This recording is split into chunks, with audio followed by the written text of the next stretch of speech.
있는데, 먼저 소요리 문답, 그리고 또 대요리 문답, 그리고 이제 신앙 고백서, 이게 세 가지 챕터로 나눠지는데요. 이제 이 소요리 문답은 특별히 요리, 그 말은 이제 교리란 뜻입니다. 그래서 이제 소요리는 작은 교리다 하는데, 그것은 어린 신자, 즉 이제 새가족이나 또는 이제 주일학교 학생들 대상으로 해서 만든 문답집의 이제 교리 교재예요. 그래서 우리가 이제 대표적인 교리 교재는 이제 사도신경이죠. 사도신경은 12사도의 숫자를 이제 비유로 해서 12개의 교리를 가지고 만든 이제 고백서인데, 이 사도신경의 12교리를 통하여서 이제 성도들을 교육을 하고 또 이단으로부터 성도들을 보호하고 이제 그런 역할을 했다면, 이 웨스트민스터 신앙 고백서는 이제 그걸 바탕으로 해서 좀 더 구체적으로 들어가는 그런 내용이라 할 수 있겠습니다. 영국에서 시작되었는데요. 1643년입니다. 그러니까 우리가 1519년에 종교개혁이 일어났잖아요. 그래서 그 이후의 사건인데요. 7월 1일 영국의 웨스트민스터 교회가 있어요. 지금도 있지요. 그 웨스트민스터 교회에서 이제 첫째 모임을 가졌습니다. 그리고 나서 무려 1964년 2월 22일까지 총 1163번의 이 만남과 또 이 교리 작성이 이루어졌어요. 5년 7개월 동안인데요. 그때 이제 어떻게 했냐면, 목사가 121명, 그다음에 평신도라 했는데, 평신도는 장로들을 포함한 신학자를 의미하는 겁니다. 이게 30명. 그래서 총 151명이 이제 참여를 해서 이 작업을 했는데요.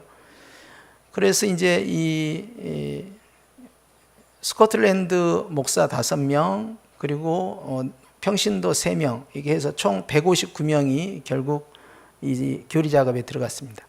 현재 이제 이 웨스트민스터 신앙 고백서, 또 소요리 문답, 대요리 문답, 이것은 이 정통 장로교, 특별히 이제 칼빈주의라고 하는데요. 또 다른 말로는 개혁주의라고 그래요. 거기에 있어서 아주 교리의 아주 핵심으로 이제 그것을 가르치고 있습니다. 우리 이 교회도 마찬가지고, 노예나 총회도 웨스트민스터 이 신앙 고백서와 대소요리 문답을 우리의 신조로 그렇게 이제 받아들이고 있죠. 그렇게 해서 이제 이 신앙의 내용이 미국으로 간 그 청교도들, 그리고 그 청교도들에 의해서 세워진 그 미국의 선교사들에 의해서 이제 우리 한국에도 전해지게 됩니다. 그렇게 해서 이제 우리도 처음 개척교회 때부터 이 웨스트민스터 신앙 고백서, 그리고 대소요리 문답, 이것을 이 신앙의 표준 교리로 이것을 이제 받아들이게 돼요.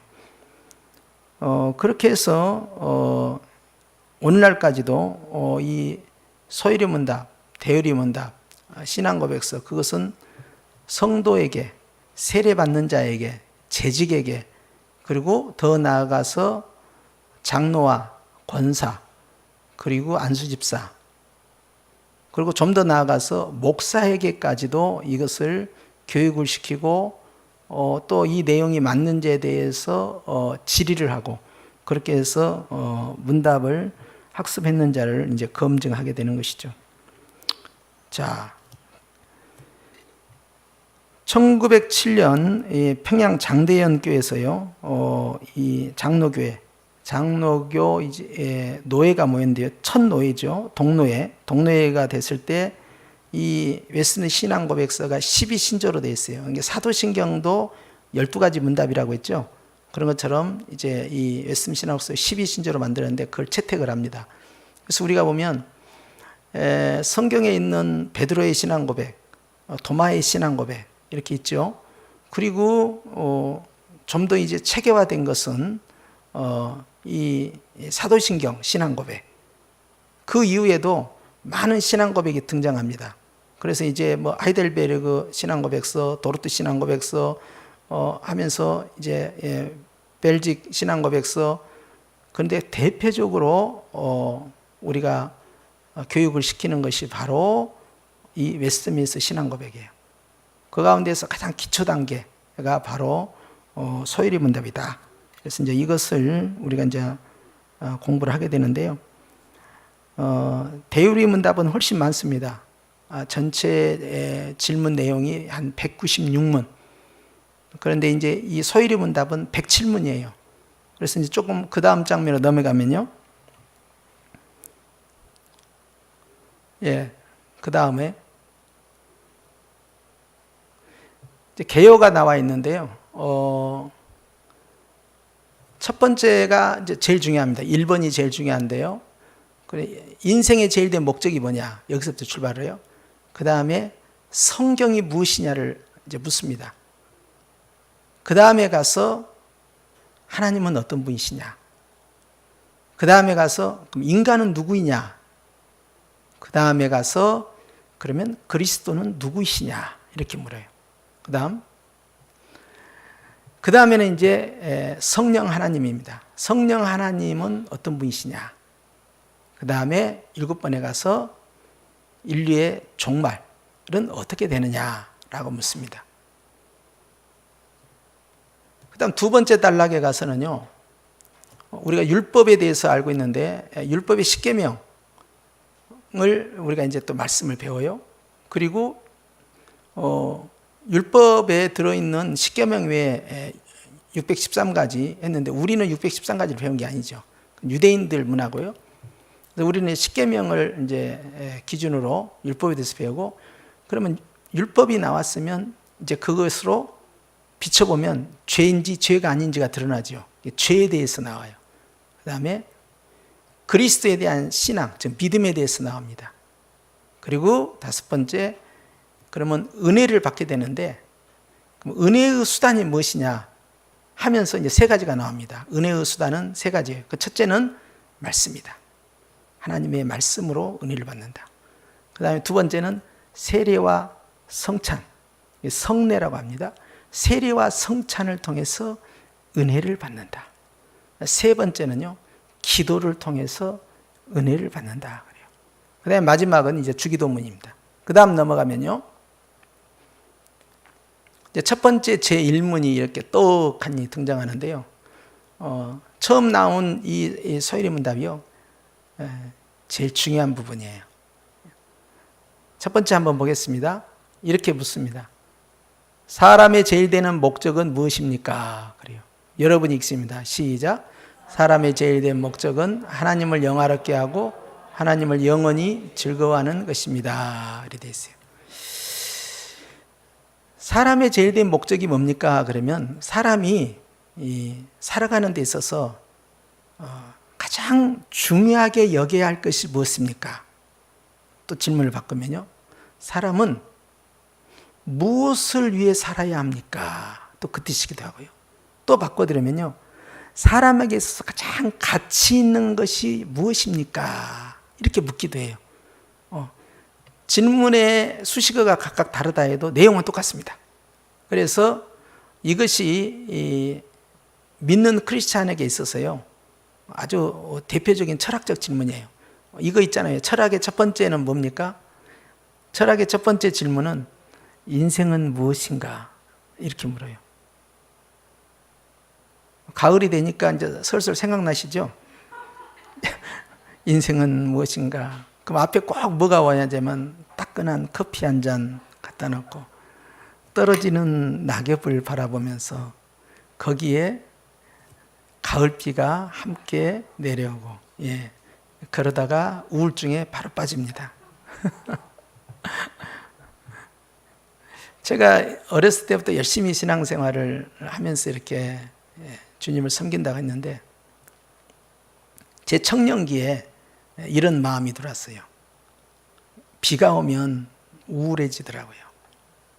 그리고 가을이 되면 또 우울해지고요. 그 허전한 것이 채워지지가 않아요. 사람을 만나도 채워지지 않아요. 교회를 가도 채워지지 않아요. 그런데 아무도 이걸 지도해 주지 않았어요. 누구에게 말을 해도 이해를 못하죠. 그리고 우리 때는 우울증이라는 용어가 그렇게 일상적 용어가 아니었습니다. 근데 뭔가 이상해, 센티멘탈하고, 그리고 음악을 들으면 되게 슬픈 음악을 많이 들어요. 팝송을 들어도 슬픈 팝송을 듣는다든지. 근데 별로 아는 노래도 없어요. 또 맨 교회만 다녔기 때문에.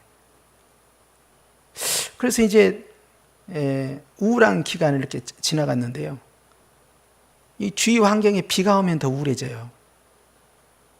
그런데 채워지지 않냐는 그 무엇이 있었던 거예요. 그 어떤 걸로도 일시적인 거예요. 그걸 채우기 위해서 뭔가 이제 모임에 나가고 또 이제 행사를 하고 또 봉사를 하고, 그지만 늘 채워지지 않아요. 사역을 많이 해도 채워지지 않아요. 비가 오면 슬픈 마음이 싹 스며들어요. 나는 이것이 내가 치유받아야 할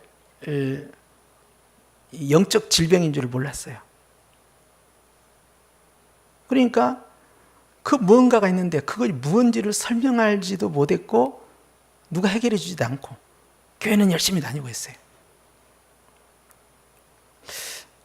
그런데 제가 주님을 만난 거 아니겠습니까? 인격적으로. 주님을 만나니까 마음의 그 허전한 것이요, 치유가 되기 시작하는 거예요.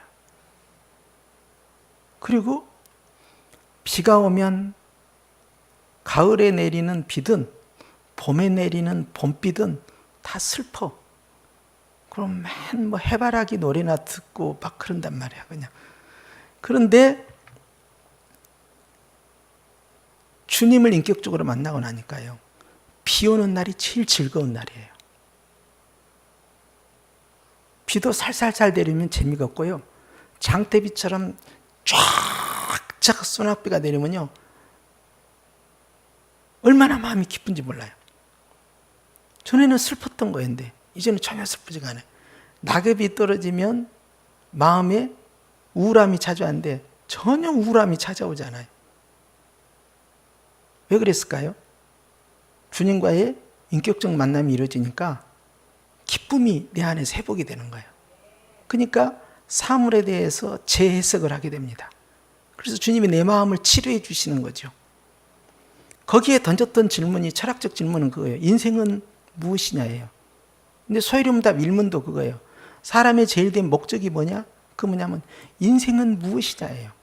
인생은 무엇을 위해 살다가 어디로 가는 것인가? 뭐 유행가 가사 같잖아요. 그런데 인생은 무엇을 위해 사느냐? 왜 사느냐? 거기에 대해서 우리 주님은요, 처음부터 어린 신앙을 가진 새가족이나 주일학교 어린이들, 청소년들, 청년들에게 아주 쐐기를 딱 받습니다. 즉, 네가 누구냐? 너는 무엇을 위해 사느냐? 그것을 첫 번째로 질문해. 그것이 바로 본질에 대한 정체성이라고 하는 건데요. 오늘 제 일문에 사람이 왜 사는지 아니? 사람은 무엇을 위해 살아야 되는지 아니? 사람이 왜 존재하는지 아니? 네가 하나님이 왜 세상에 너를 보내셨을까? 하나님이 너를 왜 선택하셨을까? 네가 살아갈 그 이유가 뭐니? 그거에 대한 답이에요. 그래서 답은 어떻게 나옵니까? 딱 두 종류죠. 하나는 하나님을 영화롭게 하는 것이다 그랬어요. 두 번째는 하나님을 영원히 즐거워하는 것이다 그랬어요. 하나님을 영화롭게 한다 하는 것은요, 우리가 아는 대로요. 그 다음 말씀으로 갑니다. 고린도전서 10장 31절에 보면 이렇게 나와요. 시작. 그런즉 너희가 먹든지 마시든지 무엇을 하든지 다 하나님의 영광을 위하여 하라 그랬어요. 왜 일하십니까? 먹고 살라고요. 그렇죠? 그렇게 대답해요. 왜 직장에 다니세요? 먹고 살라고요. 그러죠? 왜 대학에 가고 직장에 취직을 하고 사업을 해야 됩니까? 먹고 살려고요. 다 그렇게 대답하잖아요. 습관이에요. 먹고 살려고 그런 거예요. 그런데 주님은 어떻게 말씀합니까? 먹고 살기 위해서 사는 게 아니라, 먹고 사는 것은 목적이 아니라 목적을 이루기 위한 과정이라는 거예요. 네가 무엇을 먹든지 하나님의 영광을 위해서 사용해야 한다. 왜 돈을 벌어요? 먹고 살기 위해서. 그런데 그 먹고 사는 것이 주님의 영광을 위한 도구가 되어야 된다. 결국 돈 버는 이유는, 취업하는 이유는, 직장생활하는 이유는, 사업하는 이유는, 내가 이 세상에 살아가는 이유는 바로 하나님의 영광을 위해서 그렇다. 그러면 내 인생을, 나의 삶을 통해서 하나님께 영광을 돌리라는 거예요. 그럼 영광을 돌린다는 게 무엇이냐를 한번 점검해 봐야 되죠. 이사야서 43장 21절입니다. 시작. 이 백성은 내가 나를 위하여 지었나니 나를 찬송하게 하려 함이라. 찬송이라는 것은 하나님을 칭찬하는 겁니다. 하나님께 감사하는 거예요. 그러니까 우리가 하나님의 영광을 위해 산다. 그것은요, 하나님을 칭찬하고 하나님께 감사하는 삶을 살아야 된다. 그러니까 내가 한 것이 하나도 없어요. 다 주님이 하셨습니다. 내가 수고한 건 없어요. 다 주님이 수고하셨습니다. 그것이 감사예요. 우리가 한 달에 수입을 주님 앞에 주일 예물, 11조 예물, 감사 예물을 드릴 때 하나님께서 수고하신 것에 대한 감사, 그런 말미암아 내가 얻은 것에 대한 감사, 주님께 전부 감사, 그것은 하나님께 영광이 되는 겁니다. 그래서 감사 제물은 전부 영광이 되는 거예요. 주님은 그걸 원하시는 겁니다. 그래서 여러분, 우리는 너는 왜 사니? 먹고 살려고. 노노노. 처자식을 위해서. 노노노. 자아실현을 위해서. 노노노노. 행복해지기 위해서. 노노노노. 왜 사는 거니? 내가 존재하는 이유는, 내가 살아가야 할 이유는, 내가 열심히 생활해야 할 이유는 다 하나의 답밖에 없는 거예요. 그것은 하나님께 영광, 즉 하나님 찬송하려고, 즉 하나님께 감사하려고. 나의 다 된 것은 다 하나님의 은혜로다. 그리고 주님 수고하셨습니다. 주님을 찬양합니다. 주님 영광 받으시옵소서. 이걸 위해서 내가 존재하고, 이걸 위해서 내가 먹고 사는 것이고, 이걸 위해서 열심히 생활하는 것이고, 이것을 위해서 내가 지금 이 자리에 있는 거예요. 그러니까 모든 것이 다 그렇다는 거예요. 그러니까 앞에가 너희가 먹든지 마시든지 무엇을 하든지 이렇게 돼 있잖아요. 그러니까 우리가 어떤 일을 하든지 다 하나님의 영광과 직결돼야 되는 거예요. 그러니까 이것이 어떤 의미가 있냐면, 교회에서 하는 예배는 하나님께 영광이 바로 연결되잖아요. 그런데 우리가 교회 밖에서, 생활 가운데서, 직장 생활에서 또는 사회생활에서 하는 일들이 하나님의 영광과 직결되느냐를 계속 묻는 거예요. 네가 그 일을 통해서 하나님께 영광이 되겠느냐? 그 일을 통해서 하나님께 감사가 되겠냐? 그 일을 통해서 하나님이 기뻐하시겠느냐? 그 일을 통해서 하나님이 칭찬받으시겠느냐를 계속 묻는 거예요. 그러면 오케이, 봐죠. 이렇게 살아가는 모습이, 이렇게 생활하는 모습이, 이렇게 움직이는 모습이, 이렇게 활동하는 이러한 것들이 하나님께 영광이 되고 기쁨이 되고 감사가 되고 칭찬이 된다. 그러면 그건 하나님께 영광이 되는 거예요. 그런데 내가 해서는 안 될 일, 하나님이 기뻐하지 않는 일, 하나님께 전혀 영광이 되지 않는 어떤 일이나 생활의 모습이 있으면 그것은 하나님 앞에 나 가지고 갈 수가 없는 거잖아요. 그러면 이것은 무엇이든지 하나님의 영광, 이거와 딱 배치되는 거예요. 우리가 항상 생각할 때 내가 하나님 앞에 하고 있는 이 일이 주님이 기뻐 흠양하시겠느냐, 주님이 받으시겠느냐, 그걸 늘 생각해 보면 답이 빨리 나옵니다. 그래서 내가 이렇게 말하고 행동하고 결정짓고 그 길을 걸어가는 것이 하나님께 영광이냐, 기쁨이냐, 즐거움이냐, 하나님이 칭찬받는 일이냐, 그걸 되물어보면 답이 빨리 정리가 돼요. 어떤 사람은 이렇게 질문해요. 예수님이라면 어떻게 하실까? 뭐 그런 책도 있어요. 그런데 똑같은 질문이에요. 하나님께 영광이 되겠느냐? 예수님이 하면 어떻게 하실까? 또 바꿔 말하면 이것이 주님을 기쁘시게 하는 일이 되겠느냐 하는 거예요. 그래서 항상 모든 기준점이 뭐냐면 내가 아니고 주님이고요. 내 행복이 아니고 주님이고요. 나의 자아성취, 성공이 아니고 주님이에요. 그래서 내가 기준이 아니에요. 내가 좋으면 끝나는 게 아니에요. 나에게는 좋지만 하나님께는 안 좋은 게 있어요. 그렇기 때문에 항상 상대적이에요. 그러니까 절대자이신 예수님을 끌어들인 거예요. 이거 예수님이 기뻐하실까? 예수님이 영광 받으실까? 예수님께 감사가 될 일인가? 주님이 칭찬받을 일이신가? 그걸 연결하는 거죠. 그렇기 때문에 주님은 묻습니다. 이사야서 43장 21절 통해서 내가 나를 위하여 너를 지었다. 네가 존재하는 이유가 뭐냐? 네가 살아갈 이유가 뭐냐? 그걸 분명히 한 거예요. 하나님이 우리를 창조한 목적은 하나님의 영광이다. 이 창조의 목적을 분명히 한 겁니다. 하나님을 찬송하기 위함이다. 하나님께 감사드리기 위함이다. 하나님께 이걸 바꿉니다. 근데 내용은 똑같아요. 하나님께 예배드리기 위해서다. 똑같아요. 하나님이 우리를 창조한 목적이 하나님 앞에 예배를 드린다, 감사를 한다, 찬양을 드린다, 또 기쁘시게 드린다, 영광을 돌린다. 다 똑같은 내용이에요. 표현만 다르게 할 뿐이에요. 그렇기 때문에 이 최초의 교회는 항상 에덴 동산입니다. 아담의 삶이 전부 예배예요. 그게 삶을 통한 예배였어요. 그런데 예배 가운데서 에덴 동산이 교회죠. 하나님이 지배하시는. 그런데 그곳에서 주님이 원치 아니한 거, 하나님께 영광이 안 되는 일을 결정을 집니다. 그 결정을 왜 했느냐? 나를 위해서 한 거예요. 아담은 나를 위해서 따먹은 거예요. 주님을 위해서 따먹은 게 아닙니다. 하와는요, 자신을 위해서 따먹었어요. 하나님을 위해서 딴 게 아닙니다. 그게. 주님께 그걸 따가지고 갖다 드리려고 딴 게 아닙니다. 하나님을 기쁘시게 하려고 딴 것도 아닙니다. 하나님께 영광 되려고 딴 것도 아닙니다. 하나님을 찬양하기 위해서 딴 것도 아니에요. 나를 위해서 딴 거예요. 그러니까 잘못된 선택을 한 겁니다. 우리가 주님을 위해서 어떤 결정을 지면요, 주님은요, 나를 위해서 내가 결정한 것보다 더 엄청난 복을 주신다는 사실을 기억하셔야 됩니다. 이걸 흔들리면 안 돼요.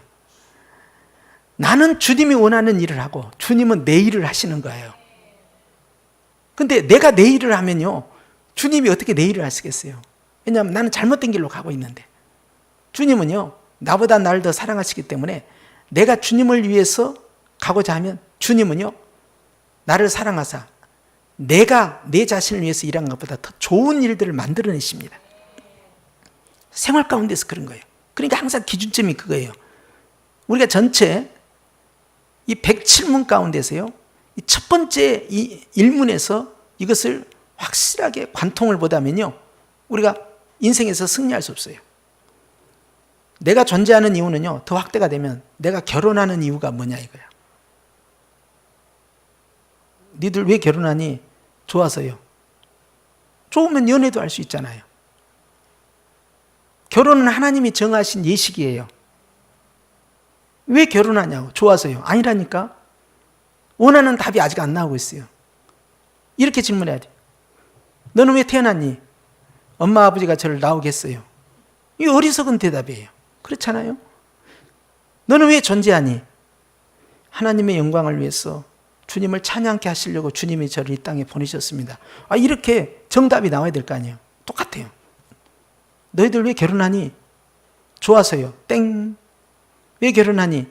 하나님의 영광을 위해서, 하나님을 찬양하기 위해서, 하나님을 기쁘시기 위해서 우리는 가정을 이루기를 원합니다. 이렇게 나오면 대답을 제대로 한 거예요. 속으로는 좋아서 하는 건데, 그러니까 좋으니까 결혼하는 거지. 그럼 안 좋은데 결혼을 하겠어? 그런데 주님이 좋아하는 그 감정을 통해서 이루고자 하는 목적이 뭐냐 이거예요. 우리 인생에 있어서 우리가 기쁘고 즐거우면 행복하거든요. 그 이유가 뭐냐는 거예요. 거기가 끝이 아니라는 거예요. 끝은 어디예요? 하나님께 영광, 하나님을 기쁘시게 하는 거예요. 자, 거기까지 끌고 가져야 된단 말이에요. 그러니까 내가 직장생활 하는 이유, 내가 사업하는 이유, 내가 열심히 공부하고 내가 성공적 삶을 살기 위해서 이 가정에서나 교회에서나 사회에서나 내가 최선을 다하는 모습을 왜 내가 해야 되냐 이거예요. 누구를 위하여? 주님을 위하여. 누구를 위하여? 하나님께 영광 돌리기 위하여. 이게 분명히 해야 된다는 거예요. 그러니까 사도 바울이 고백한 것처럼 구원받은 자는요, 하나님의 사람은 어떻게 살아야 되냐? 더 이상 자신을 위하여 살지 않고 나를 위하여 십자가에서 죽으시고 다시 살아나신 하나님의 아들 예수를 위해서 사는 삶이 바로 하나님의 사람이 가야 할 길이에요. 그러니까 인생관이 바뀌는 거예요. 내가 왜 자식을 낳아야 됩니까? 왜 손주를 낳아야 됩니까? 왜 가정사역을 해야 되고 교회 사역을 해야 되고 직장 사역을 해야 되고 왜 사회생활을 해야 됩니까? 그걸 통해서 하나님을 기쁘시게 하고 주님께 영광 돌리기 위한 목적이었다는 거예요. 늘 이것을 잊어버리면 안 됩니다. 그러니까 아주 중요한 결정을 내릴 때 하나님 뜻이 이것일까요? 이것일까요? 우리 묻잖아요. 물을 때 그 기준점이 분명해야 됩니다. 그건 뭐냐? 이것이 하나님께 영광이 되겠습니까? 이것이 주님께 기쁨이 되겠습니까? 이것이 주님이 원하는 것이겠습니까? 그걸 계속 묻는 거예요. 그러면요, 나 중심으로 문제를 풀어가지 않고 하나님 중심으로 문제를 풀어가니까요, 훨씬 주님이 빠른 판단력을 내리도록 나의 이성 가운데 개입을 하셔요. 그렇지 않으면 어떻게 됩니까? 막 근심이 쌓이는 거예요. 갈등. 그러면 갈등은 두통을 만듭니다. 그래서 편두통이 생기는 거예요. 뭐가 아파? 골치가 아파. 그러는 거예요. 그 골치가 아픈 거예요. 머리에 그냥 막 두통이 일어나는, 트러블이 일어나니까. 그런데 나를 위해서 내가 어떤 걸 결정하지 않고 주님을 위해서 내가 하기 싫은 거 있잖아요. 하기 싫은 것이 의외로 많아요. 주님을 섬기면서도. 그럴 때도 얼른 묻는 거예요. 내가 이것을 여기서 멈추는 것이 하나님께 기쁨이 될까? 아니면 멈추지 않고 계속 하는 것이 기쁨이 될까? 그럴 때 답은 분명해집니다. 오늘은 교회 가기 싫어. 오늘은 그냥 기도하기도 싫어. 오늘은 또 봉사하기 싫어. 오늘은 주님이 원하는 어떤 일들을 난 하기 싫어. 그럴 때가 있어요. 오늘 제낄까? 하루 쉴까? 하루 놀까? 그러다가 영원히 안식으로 보내는 수가 있어요.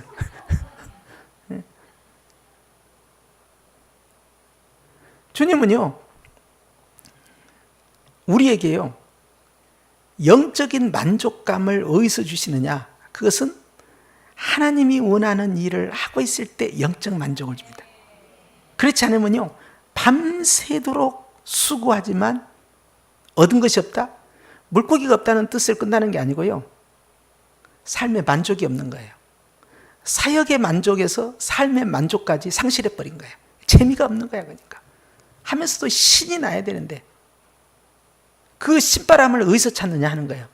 하나님의 영광에서 찾는 거예요. 주님이 그걸 원하니까 하고 있을 뿐이야. 주님이 원하지 않으니까 안 하고 있을 뿐이야. 이렇게 결정해야 되는데 내가 만약 그것을 주도해버리면 문제가 일어나요. 그래서 이것을 우리가 조심해야 된다 하는 거예요. 계시록 4장 11절에 이렇게 되어 있어요. 시작. 우리 주 하나님이여 영광과 존귀와 권능을 받으시는 것이 합당하오니 주께서 만물을 지으신지라. 그 다음이 더 중요합니다. 만물이 주의 뜻대로 있었고 또 지으심을 받았나이다 하더라. 이제 로마서에 보면 사도 바울이 이 고백을 합니다. 만물이 주께로 인하여 말미암고 만물이 다 주께로 돌아가나이다 그래요. 만물의 시작도 주님이고 다스림도 주님이고 돌아가는 것도 주님이에요. 그 만물 속에 내가 들어있어요. 하나님이 창조한 것들은요 다 주님으로 인하여 생겼고 주님을 위하여 존재하는 것이다 이거예요. 결국 주님께로 간다는 거예요. 그래서 우리가 계시록 이제 21장에 보면 우주 만물이요 다 주님께로 돌아옵니다. 그래서 해와 달과 별도 자기 기능을 다시 회복을 해요. 그래서 하나님의 영광을 위해서 다시 재편이 돼야 돼요. 하늘과 땅도 그리고 온 세계 사람들도 다 자신의 영광을 가지고 하나님께 드리기 위해서 새 예루살렘 성 안으로 찾아오게 되는 것이죠. 다 바뀌는 거예요. 자, 그 다음 보십시다.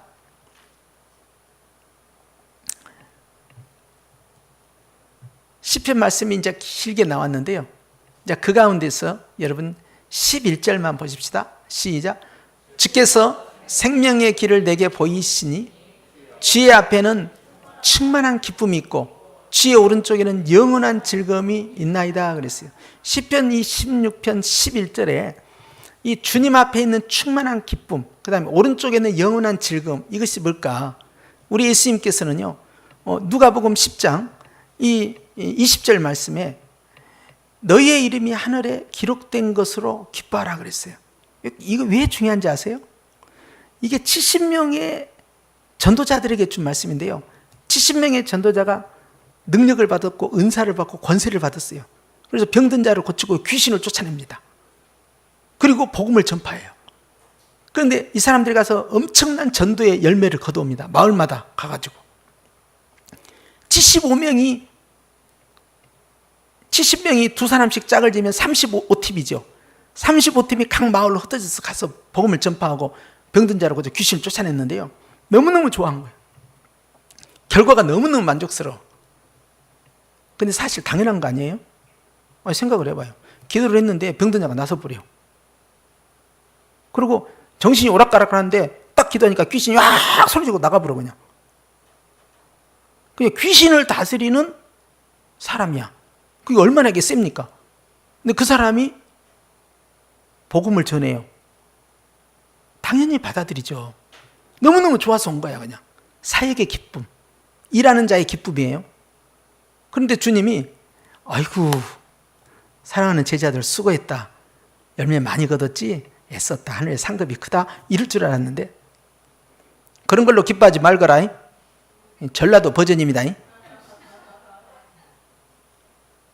그런 걸로 좋아하지 말란 게, 이게 제자들이 깜짝 놀랐을 거 아니에요.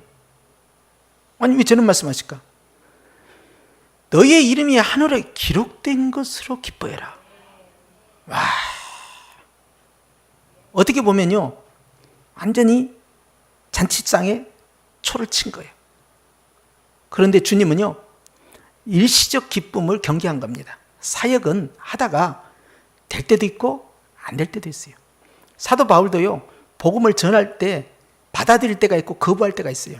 그러니까 하다 보면은 형통할 때 있고 형통하지 않을 때가 있고요, 마귀를 싸워서 이길 때가 있는가 하면 우리가 밀릴 때가 있어요. 늘 굴곡이 있는 것입니다. 그런데 그 사역을 통해서 기쁨을 찾으려면요, 어떻게 되겠냐는 거예요. 항상 기쁨이 존재할 수가 없는데 사역이란 고난의 길도 걸어가야 되고 실패의 계곡도 건너가야 되는데 어떻게 하겠어요? 그러니까 이것을 뛰어넘는 영원한 기쁨을 주는 거예요. 영원한 기쁨이 뭐냐? 하늘에 내 이름이 기록된 바로 구원의 기쁨, 이것이 바로 성도가 누려야 할 영원한 기쁨인데 그것을 잡으라는 거예요. 그러면 이 땅에 살다가 일을 통한 만족, 있을 때도 있고 없을 때도 있고, 있다가도 없고 없다가도 있고, 이렇게도 하고 저렇게도 하고, 사이가 좋을 때 있고 나쁠 때가 있고, 부흥이 잘 될 때가 또 확 그냥 말아먹을 때도 있고, 그렇다 이 말이요. 항상 성공하겠냐 이 말이요. 그러나 그런 걸로 희비가 가리지 마라. 그러면 항상 기뻐하라, 쉬지 말고 기도하라, 범사에 감사하라가 적용이 안 돼. 그런데 하늘에 내 이름이 기록된 것으로 기뻐하면 이게 적용이 되는 거예요. 그것 때문에 항상 기뻐할 수가 있는 거예요. 기도 응답은 받을 때도 있고 주님이 응답 안 해주실 때도 있고 거절하실 때도 있다 이 말이에요. 그런데 그걸로 좋아하다 보면 한계가 있는 거예요. 그 기쁨이 필요 없다는 것이 아니라 그것은 단회적이고 일시적이고 제한적이다. 그런데 영원한 기쁨, 구원의 기쁨은요, 주님이요, 지속적이고 연속적이고요, 끝없이 이어져 가는 거예요. 무한성을 갖고 있어요. 주님은 그것을 제자들이 가졌으면 좋겠다. 그래서 사역자에게서 가장 중요한 것은 구원의 확신이 아니라 구원의 기쁨이에요. 사역의 성취감이 아니라요, 하나님 앞에 내가 구원받은 그 기쁨이에요. 이것이 바로 십자가의 기쁨이고, 이것이 바로 에베소서에 말했던 첫사랑의 기쁨이에요. 그렇기 때문에 우리는 왜 행복하고 왜 즐겁고 왜 하나님께 감사하고 인생은 정말 살만하다, 인생은 참으로 행복하다라고 말할 수 있느냐? 그것은 내가 예수님으로 말미암아 하나님께 무엇을 돌리니까? 영광을 돌리니까, 기쁨을 돌리니까. 그래서 좋다는 거예요. 이것을 놓치면 안 된다는 거예요. 자, 그 다음 넘어갑니다. 자, 또 이제 여러 내용이 본문이 쭉 내려오는데요. 계시록 21장에 보면 주님이 4절에 이런 말씀하십니다. 시작.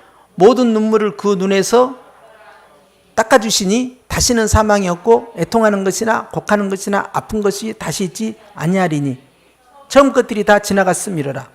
자, 주님은요 고린도 교회 이전 것은 지나갔으니 보라 새 것이 되었다. 이 말씀과 이 말씀이 연결되어 있어요. 그런데 주님이 소이름답 제1문에 어떻게 질문하셨습니까? 사람의 제일 된 목적이 뭐냐라고 할 때 하나님을 영화롭게 하는 것과 그 다음에 뭐였어요? 그로 인하여 영원토록 즐거워하는 것이다 그랬어요. 그랬죠? 자, 그러면 영원한 기쁨, 이것은 어떻게 찾아야 되느냐 할 때 아까 제가 말씀드린 것처럼 구원의 기쁨에서 찾아야 된다고 했죠. 그런데 영원토록 즐거워한다는 것의 의미 부여를 다시 한번 강조하자면요, 영원토록 즐거워한다는 것은 하나님 때문에 즐거운 거예요. 하나님으로 인하여 즐거운 거예요. 하나님으로 말미암아. 그러니까 무화과나무에 소출이 없어도, 포도나무에 열매가 없어, 밭에 소출할 채소가 없어, 그리고 외양간에는 소가 없어. 그러니까 내 생활이, 내 경제적인 것이 너무너무 힘들어. 먹고 사는 게 너무 힘들어. 경제가 완전히 불경기야. 그리고 나는 지금도 일용할 양식 때문에 전전긍긍돼. 그런데 그 다음에 하박국 선지자가 어떻게 고백하느냐 하면, 그러나 반전이 생깁니다. 나는 여호와로 인하여 즐거워하리라 그랬어요. 자, 결국 나의 인생의 기쁨, 나의 인생의 행복을 어디서 찾겠다는 거예요? 하나님에게서 찾겠다는 겁니다. 우리가 신약에 표현하자면 예수님에게서 우리 인생의 기쁨, 인생의 행복을 찾겠다는 거예요. 모든 것은 주님께 영광이고, 내가 존재하는 삶의 이유에 있어서 두 번째 하반절은 내가 주님 때문에 즐겁다, 주님 때문에 행복하다, 그것을 강조하는 거예요. 그렇기 때문에 내가 무엇 때문에 행복하고 즐거운지에 대한 답을 구체적으로 말씀하는 거죠. 오늘 주님께서는요, 내가 영원토록 즐거워야 할 것은 바로 주님 때문이다. 주님이 아니면 나에게 기쁨이 없다. 그렇기 때문에 우리가 이제 흔히 이야기한 것처럼 예수님으로 충분합니까? 예수님으로 충분합니다. 그 고백이 가능한 거죠. 자, 그래서 그분으로 인하여서 즐거워하는 것이, 이것이 사람의 존재 이유, 살아가야 할 이유, 우리가 지향해야 할 목적이다. 하나의 질문인데 답은 두 가지라고.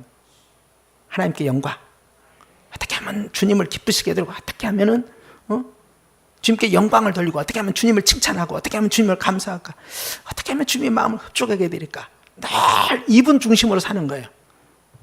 두 번째는 뭐예요? 나는 주님 때문에, 예수님 때문에 행복해요. 예수님 때문에 즐거워요. 예수님 때문에 기쁨이 넘쳐요. 예수님 때문에 살만 납니다. 근데 이게 잘 안 돼. 왜? 육신을 가지고 있기 때문에 육신이 공고하고 병이 들고 물질이 떨어지고 또 이 상처를 받고 또 사회로부터 실패를 경험하고 사람으로부터 이 따돌림을 받게 되고 비난을 받게 되고, 그러면요, 하나님으로 인하여 즐거워하겠다는 것이 이게 잘 안 돼요. 인간인지라 육체가 있고 감정이 있고, 그리고 살아가야 할 이 생활의 문제가 있기 때문에. 그런데 주님은 여기에 쐐기를 딱 박는 거예요. 네가 그런 걸로 인하여서 네 자신의 행복과 즐거움을 찾으려고, 그걸 통해서 네 자신의 삶을 치유하고 환경을 치유하고 네 심령을 치유하고 가정을 치유하려고 하면은 절대 실패한다는 거예요. 그건 답이 아니야. 그건 노답이야. 네가 여러 가지 환난을 만나게 될 것이고 여러 가지 시험을 경험하게 될 것인데, 네가 그 속에서도 여전히 주님 때문에 행복하고 즐겁고 살맛 나는 인생을 찾아야 된다.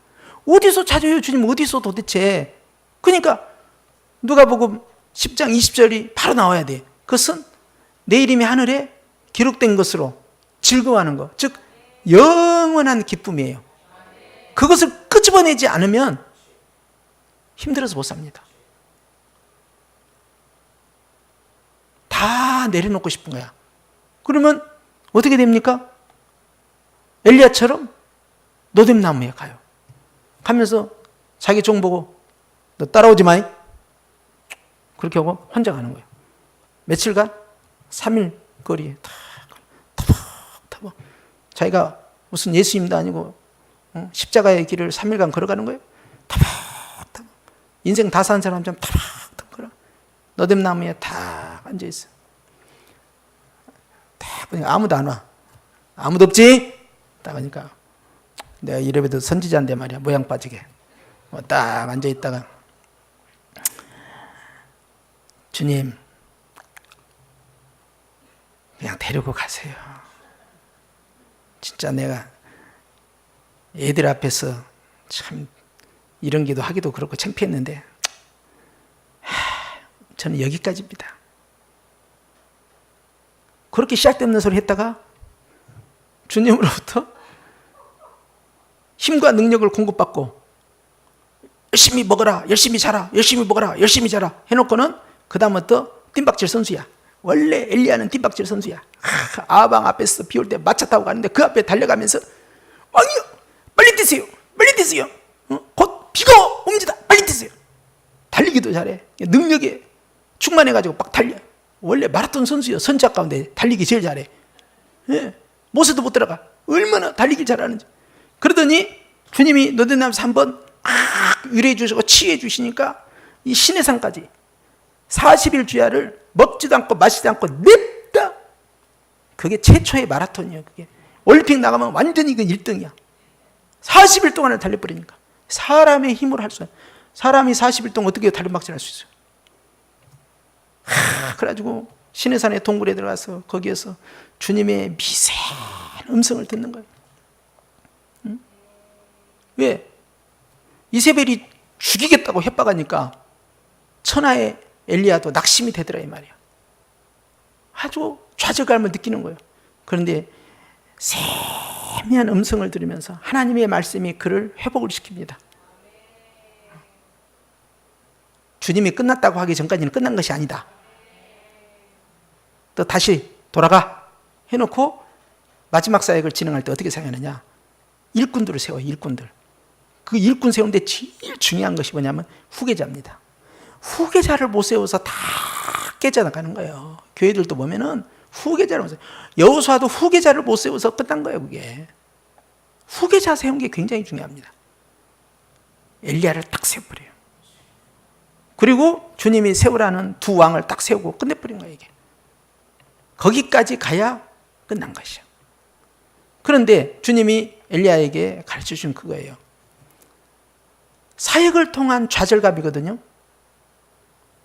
얼마나 외롭겠어요. 바알에게 무릎 꿇지 않는 자가 7,000명 있다 하지만 눈에 보이지도 않아요. 우리가 서로 만나자. 카톡도 안 돼. 네. 그런다고 해서 서로 서신을 주고받을 수 있는 관계도 아니고 어디 있는지도 몰라. 그게 말만 7,000명이라고 들었지 실상은 늘 혼자였어. 그런데 사역을 통해서 느낀 그 좌절감이 주님의 말씀으로 회복이 되기 시작하는데요. 그가 왜 죽지 않냐고 회오배를 타고 왜 승천했겠냐 이 말이에요. 그에게는요 회복이 어떻게 나타났냐면 하나님으로 인하여서 회복이 된 거예요. 이게 기쁨입니다. 이게. 그래서 우리가요 항상 사역을 하면서 내가 무엇을 위해서 할 것이냐 하나님 영광, 그리고 또 하나는 어떻게 살 것이냐를 계속 대답해야 돼요. 무엇을 살 거냐는 하나님의 영광, 무엇을 어떻게 살 거냐 할 때는 어떻게를 할 때는 기쁨이에요. 그것은 주님으로 인한 기쁨. 이것이 구원의 기쁨이에요. 그래서 무엇을? 하나님의 영광을 위하여. 어떻게? 기쁨으로. 항상 기뻐라는 그 말씀을 우리가 들을 때요. 야, 이게 정말 이상적인 말씀이다. 이렇게 생각하면 안 됩니다. 사도 바울은요, 이 말씀을 자신의 삶 가운데 적용을 시킨 사람이에요. 그러면 바울도 인간인데, 감정이 있는데, 어떻게 해서 이 데살로니가전서 이 5장 16절의 말씀을 적용을 시켰을까? 그건 이유는 딱 하나입니다. 바울이라고 해서 상처 안 받는 사람 아닌데도 항상 항상 기뻐할 수 있었던 것은 내 이름이 하늘에 기록된 것으로 기뻐한 거예요. 그러니까 바울은 서신을 보낼 때 내가 차라리 주님 나라에 갔으면 좋겠다 하는 것을 여러 번 이야기합니다. 그런데 주님이 맡기신 교회 때문에, 내 사명 때문에 이 자리에 머물러 있을 뿐이다. 나는 언제든지 갔으면 좋겠다. 늘 구원의 기쁨에 차 있는 사람이에요. 그러니까 하나님의 영광과 선교사역을 통해서, 그리고 어떻게 항상 기쁨, 바로 구원의 기쁨 가운데 그가 충만한 것이 그의 인생의 균형 잡힌 삶이었어요. 성도 여러분, 우리가 오늘도 이 일문을 묵상하면서 우리는 우리 안에 다짐을 둬야 됩니다. 야, 아무개야, 너는 왜 사니? 무엇을 위해 사니? 어떻게 살려고 하니? 우린 대답을 해야 돼요, 스스로에게. 나는 하나님의 영광을 위해서 산다. 주님을 기쁘시게 하기 위해서 산다. 하나님을 칭찬하기 위해서, 감사하기 위해서 산다. 그러면 또 묻습니다. 어떻게 할 건데? 어떻게 하나님께 영광, 하나님께 칭찬, 하나님께 기쁨, 어떻게 하나님께 감사로 나아갈 건데? 할 때 우리는 제일 먼저 끄집어낼 것이 하나님이 나에게 주신 응답의 축복 아닙니다. 하나님이 나에게 주신 은사 아닙니다. 하나님이 나에게 주신 그러한 이 땅에서의 기름진 삶 아닙니다. 가장 먼저 꺼내야 할 것은 바로 내 이름이 하늘에 기록된 구원의 기쁨을 착 꺼내든 거예요. 그러면 이것에 따라서 나머지가 따라 올라갑니다. 사역의 기쁨도 따라가고요, 하나님 지금까지 나를 돌봐주신 모든 생활의 축복까지 다 끌어올라가요. 그런데 이 첫 번째가 딱 떨어져 나가잖아요. 이게 기관차인데 이게 떨어져 나가잖아요. 그럼 더 이상 전진을 못해요. 다 무너져버리고 낙심해버리고 좌절해버리고 실망해버리고 한다 이 말. 그 때문에 우리의 기쁨을 땅에 둘 것이냐 하늘에 둘 것이냐, 일시적인 것에 둘 것이냐 영원한 것에 둘 것이냐, 이것이 결정돼야 되겠죠. 그래서 내 인생의 기쁨은 바로 예수님이 나를 구원하셔서 내 이름이 하늘나라 생명책에 기록된 것이다. 이것을 제1 기쁨이고 절대적 기쁨으로 삼고 나가면요, 우리가 제1문에 대답하는 거예요. 내가 왜 사는지에 대해서 답이 나오는 것입니다. 할렐루야. 여러분, 이번 한 주간 동안 사시면서도요, 주님 앞에서 늘 감사하고 찬양을 하십시오. 하나님께 영광 돌리는 방식이니까. 그리고 주님 앞에 잊어서는 안 될 거 있어요. 주님의 첫사랑은 반드시 구원의 기쁨에서 온다. 그렇기 때문에 내가 주님의 첫사랑 안에서 그 구원의 기쁨 가운데에서 주님 찬양하고 가까이 가면요, 하나님께서요 그 모습을 보시고 또 영광을 받으시고요. 그리고 나는 환경 가운데서 오는 스트레스나 이 상처들을요 빨리 극복할 수가 있어요. 나는 죽으나 사나 하나님의 영광, 나는 늘 주님이 나를 구원하신 그 기쁨 속에서만 살겠습니다. 주님 사랑합니다. 나를 이렇게 구원해 주시다니요, 난 너무 행복해요. 난 너무나 즐거워요. 내가 사명만 아니면 어서 떠나서 주님 품에 갔으면 좋겠습니다. 그런 소망이 늘 그 사람에게 젖어 있어야 돼요. 그래야 마귀가 시험을 못합니다. 몸을 탁 때리고, 야 그래도 기쁘냐? 뭐냐 기쁘다. 그냥 자식들을 통해서 그냥 확 후려치고, 야 가정이 지금 박살나고 있는데 그래도 기쁘냐? 그래도 기쁘다. 이렇게 온 사람이 욥이에요. 욥. 자식이 죽어가는데도, 몸이 썩어가는데도, 재산을 다 상실해서 부도가 났는데도 그래도 기쁘냐? 그러니까 그래도 기쁘다 그런 거예요. 이것이 엄청난 신앙 고백입니다. 그런데 내 가족들만 통해서 이렇게 시험이 오겠습니까? 내가 살아가는 삶의 구석구석에서 시험은 언제든지 와요. 그럴 때마다 우리는 강하게 대답해야 되는 거예요. 나는 그래도 기쁘다. 그 이유가 있다. 그 뭐냐면 주님이 나 같은 죄인을 위해서 십자가에서 피 흘려 죽으셔서 내 이름이 하늘의 생명책에 기록되었다. 나는 이것이 너무나 행복하다. 나는 지금 죽어도 한도 원도 없다. 막 이런 고백을 해야지. 아니 주님 지금 데려가면 안 돼요. 지금 아니다, 손주 봐야요. 응? 아이 막내 장가 보내고 가야 한다니까요. 안 된다는 게요. 막 이런다더니 그러면 주님이 아이고 저거 응? 내가 다 해줄 건데 말이야. 더 저렇게 우선순위가 또 바뀌었어 저거. 맨날 그러니까 항상 주님 앞에서 너는 뭐가 그렇게 좋냐? 예수님 때문에. 너는 뭐가 그렇게 좋냐? 내가 천국 내 생명체 기록돼서 좋아요. 답이 그냥 툭 치면 툭 나와야지. 다른 것 때문에 좋아요. 그렇다면 큰일 나. 그럼 마귀가 와서 그거 뺏어가. 그런데 이 생명책이 기록된 것은 마귀가 못 뺏어가. 그러니까 내 마음에 둔 기쁨을 누가 뺏어가겠냐 이 말이야. 못 뺏어간다 이거지. 그래서 여러분 지혜롭게 잘 대처를 해야 돼요. 이번 한 주간도 그렇게 하실 거죠?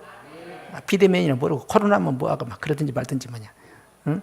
그래도 내 마음에 있는 이 복음의 기쁨, 이 구원의 기쁨, 예수님의 기쁨, 이것은 네가 코로나 네가 아무리 쳐다봐도 못 뺏어간다. 웃기지 말어. 막 그런 담대함을 갖고 주님이 너를 이기지 네가 주님을 이기겠냐? 이렇게 사는 거예요. 할렐루야. 그렇게 해서 주 안에 승리하는 한 주가 되시기를 예수님 이름으로 축복합니다. 기도하십시오.